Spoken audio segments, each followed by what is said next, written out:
What up, y'all? We switching, baby. Yo, Keith Thurman the mug, man. That boy crazy.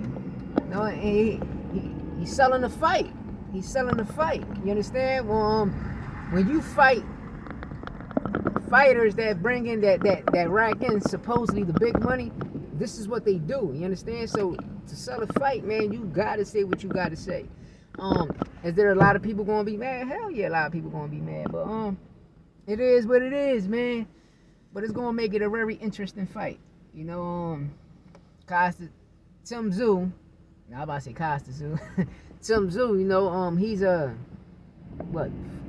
They're saying that he flat-footed, right? Well, Keith Thurman, he fight like a jackrabbit. You understand? Like a kangaroo and shit. Like he jump and fight. When he throw his jabs, he jump too much. Some gonna end up catching. But all I'ma say is, for PBC to start this fight, see, I'm mad because it should have been a championship fight. You know, they should have made it a championship fight. But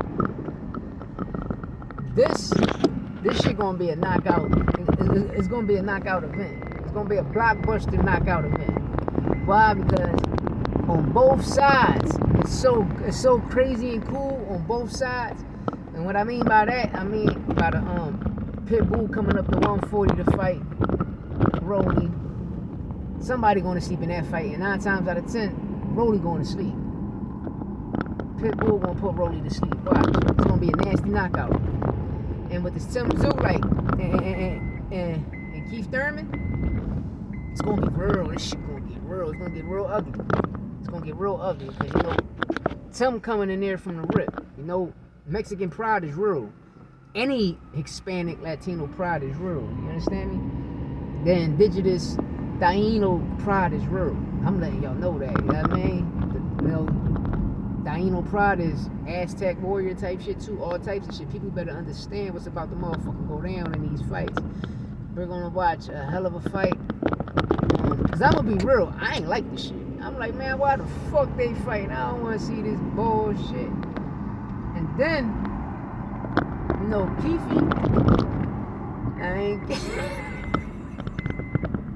thinking crazy. Yeah. And then Rolly calling on Pitbull a pudge. Yo, this shit so WWE, man. This shit about to get crazy. It's about to get real hectic, man. But peace to everybody that's gonna watch the fight. Peace to everybody that's gonna purchase the fight, which is the pay-per-view, the tickets, or whatever. I have Amazon Prime, you know, so I don't know if it's gonna be a pay-per-view fight, but I guess it is. Make it happen. Make it happen, Captain. Let's see how this shit goes. Let's see how. It's gonna be crazy. That's all I can say. This is gonna be one crazy fight, man. Wow. It's gonna be crazy, man. This one going down for the ages. PBC trying to make their mark. They stamping everything from the rip. They stamping everything from the rip, man. Boxing though, man. Let's get into other boxing news. You know, Bud want Jerron Boots in this. Like, first of all, Boots can't do that because he's not signed to PBC. And number 2 is you're ducking that back in the fight. Why? Because you know Earl was promised the back end of the fights. And what I mean by that, about the back end, is Earl Spence was promised. He was promised to lose the first fight, and the last 2 fights he gonna win. That's why when I look at this Bud Crawford, when he signed a 3-fight PBC deal, from the rip, me personally, I was like, when he fought Porter, I said he signed that deal when he fought Porter. He fought Porter, and then he got the undisputed fight with Spence, and plus the rematch. That makes 3 fights. But, and this is what I'm telling y'all, Earl said it when he told his son, I'm going to get back the back end on the last 2 is going to be beautiful. So which means is the 3-fight deal that they signed. All right, for instance, once that rematch clause happened, and after that rematch clause, all right, Bud won the first fight. 2-time undisputed. They ain't wanted to say T.O. was 2-time undisputed, and they never wanted to say Clarissa Shields was 2-time undisputed. So what they did was, all right, we're going to give you this so we can knock these 2 off and not credit T.O. for shit, and not credit Clarissa Shields for nothing. So the media, everybody's gonna back you. You understand? So out of the first fight, what did we get from Bud? Bud never did interviews with Top Rank. Bud knew signing with Top Rank, you can't fight none of the fighters on the other side of the streets, which everybody call it. You know,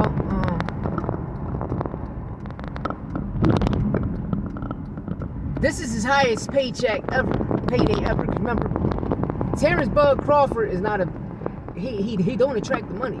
And I'm not lying, I'm just saying because he was with Top Rank. Everybody know how Top Rank do their goddamn fighters. You know, if Bud would have been signed to PBC, I'm happy he didn't, because when you sign with them niggas, you know, they give you a 5-6 month run, and then after that, you become a gatekeeper. So, we're going to see how this shit play out, but like I'm saying, Spence he going to win them 2 last fights. It's going to go straight to a trilogy. We're going to have this generation going to have their first trilogy. And anything else besides that is uncivilized. That's why I said Spence gonna win the last 2 fights. You know, when I tell people like, yo, we all like, I seen niggas fight from the rip, and it goes with every fighter. And I'm here to make this shit live. When people be like, yo, these people fighting nobodies, let me tell you something, man. To train for a fight is hard work and dedication. To be prepared to fight anybody, you understand? It's real, man. It's real, because I watch these fighters, and I watch people because I be looking at the motherfuckers like, oh, he ain't fight nobody. But at the end of the day, when you go to these gyms, and you watching these people put in hard work, time, blood, sweat, tears, dedication to what they want to become, and you see it, you're like, all right, this person is this person is that, this person is going to be special, such and such. But at the end of the day, you know, you might have a person in the gym like, yo, all right, come out, rumble.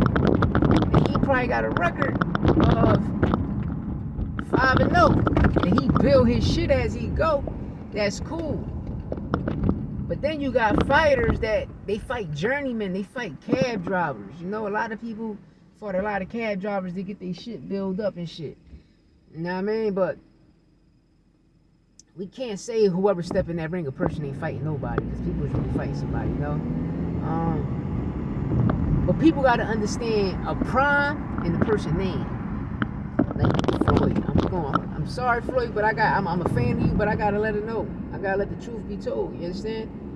Floyd never fought nobody in their prime. He fought everybody after their prime just to have the name. You understand? He ran from Costas at 140. He ran from Cotto at 40. He ran from Margarito at 140. Right?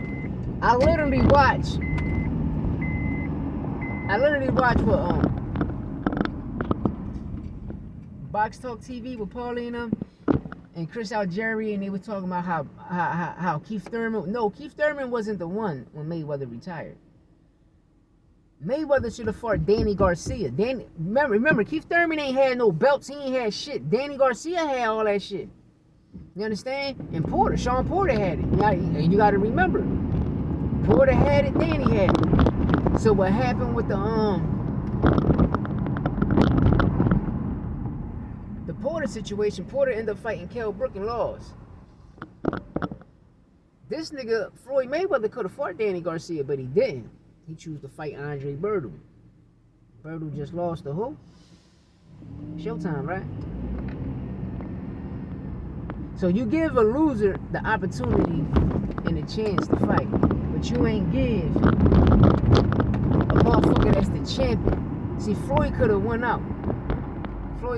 With the reason I say the Danny Garcia fight, because it would have made sense. MGM, you fighting at the MGM in Las Vegas, right? So MGM, which would have been Mayweather Garcia main event. And yo, you can go back in time. I've been pushing that shit since Floyd was, before he fought Andre Berto. I said you should fight Danny Garcia, MGM.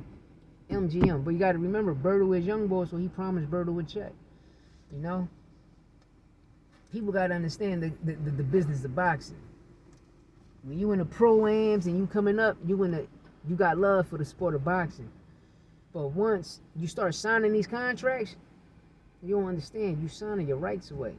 You understand? Deep down in that little contract is you gonna be a gatekeeper. Yeah, we gonna bless you. We gonna give you everything, but when it's time for us to ask for something, we need it back. And that's where a lot of these fighters get fucked up at. You know? But bullshit gonna happen too soon, and that's the fucked up thing is. But who cares? You know what I mean? You made the money. That's it. The fight all true boxing fans want to see is Terrence Bud Crawford versus Jerome Boone Simmons. You know? And one thing about Snack, right? I'm gonna tell y'all something. In the 90s, y'all seen what happened to Victor Conte, right? Y'all let the motherfucker back in. Anything that enhance your performance is a PED. It's a steroid. You know what I mean? Anything that does that. You take a pill that enhance your performance, like it's like taking a Viagra to fuck a bitch. Nigga, you on steroids. Hey, any growth hormone, nigga, that's roids, you know? People gotta learn countries like Japan. I mean, see, because I laugh at in the way and shit because in Japan, steroids is legal. Loaded gloves is legal. And see, this generation, y'all never seen loaded gloves. Y'all never seen nobody with loaded gloves. You never seen nobody on pads. You never seen nobody cheat. Well, y'all did. Y'all just, it just hasn't been exposed. But people is exposing it. A lot of us, people that talks about fighting, boxing, etc., we let everybody know. When a person gloves is loaded or when they on something because we synced it in the late 80s, early 90s. We synced the shit. Like you seen Margarito. All you gotta do is look at Margarito gloves, and when you look at Inouye gloves and Terrence Crawford gloves, you be like, damn, yo, why y'all gloves is always busted? You understand? You know, back in the day, the niggas used to check the hand wrap. They'd be right in there watching that hand wrap. You know, Sugar Shane did that shit to Margarito. Know what I mean? Bernard and De La Hoya and them there watching that nigga wrap his hands and shit. And they, his gloves. They did Floyd did the same thing to Madonna. You know? People better wake up, man. Life is real, man. This shit is real. But y'all seeing it, but y'all don't want to, like, believe in it. You know? But you gotta understand what the business of boxing is. It's not a sport no more once you sign that contract, you know? But I'm just here to tell y'all what it, know what I mean? Not my opinion, facts. All this shit I'm telling you is facts. Ain't no educational purposes, only no boxing purposes. Nah, this shit is facts. Do your research. You want to see like, dang, that little curly haired motherfucker telling us the truth. My shit real, my shit raw, my shit authentic. I ain't got to lie to no motherfucking body. And see me, the reason I started doing this, because I do music, man. I'm going to keep that shit 200 all around board. I do music, but the reason I had to do this, because I'm tired of the ESPNs, Fox Sports, everybody talking this bullshit. The two best sports in the world is football and boxing, and that's all I'm covering. I don't like basketball ever since Jordan left. You know what I mean? But besides that, comment, like, share, subscribe, and fuck with your boy. You understand me? We gonna get it. It's What's the Gold Podcast 456 to the death of me.